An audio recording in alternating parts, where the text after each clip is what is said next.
Hi friends, कसे आहात? बघा, मागच्या 1-2 दिवसाखाली आपण एक व्हिडिओ टाकला होता, ज्यामध्ये हा जो भाग आहे चे वर्गमूळ काढा, मग हे टक्क्यामध्ये प्रश्न असतो. तर याला थोडं डिटेलमध्ये सांगा असं म्हणून मला कॉमेंट आला होता. तर त्यानुसार मी थोडं डिटेल सांगतो की हे कशाप्रकारे डिटेलमध्ये थोडंसं आपण स्टेप बघूया. पहा, 9%चे वर्गमूळ विचारलं आहे. मग आपण एरवी 9चं वर्गमूळ काढतो. 9चं वर्गमूळ येतं 3, 3 त्रिक 9. ठीक आहे, इथपर्यंत आपल्याला येतं. मग आता आपल्याला पाहायचं आहे की याला टक्क्यामध्ये वर्गमूळ आलं पाहिजे. मग प्रश्न जसा विचारला त्या समानच पहा, 9%चे वर्गमूळ काढायचे आहेत.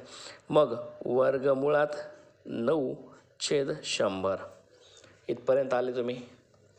त्यानंतर 9/100 लिहिले.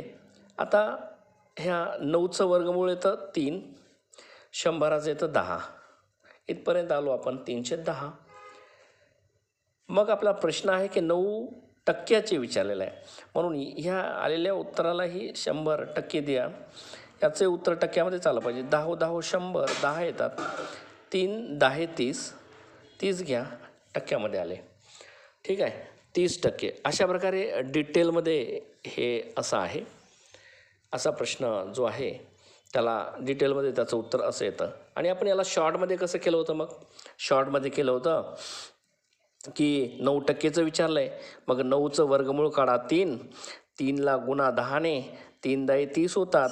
30वर टक्क्याचं चिन्ह द्या, झालं उत्तर 30. हे शॉर्ट ट्रिक्स आहे. ठीक आहे. आणि डिटेलमध्ये हे अशा प्रकारे त्याचं गणित जे आहे असं सोडवायचं असतं. ठीक आहे, समजलं आपल्याला? चला आता आपण पुढे जाऊया आणि आणखीन 1-2 वेगळे गणितं करूया.